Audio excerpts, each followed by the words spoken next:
পরম করুণাময় আমাদের সবার জন্য কল্যাণকর সকল প্রার্থনা কবুল করুন। আমিন।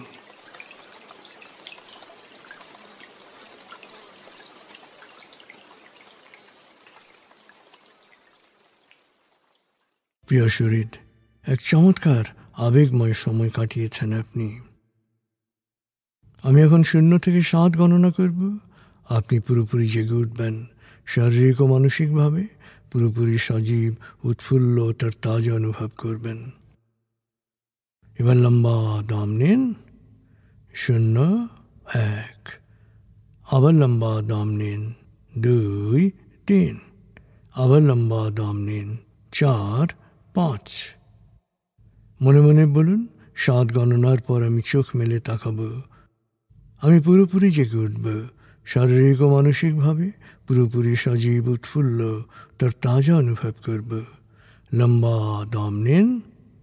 6, 7। চোখ মেলুন। আস্তে আস্তে মাথা ও ঘাড় নাড়ুন। পা টান টান করুন। হাত নাড়ুন। জোরে বলুন, বেশ ভালো লাগছে, বেশ বেশ ভালো লাগছে।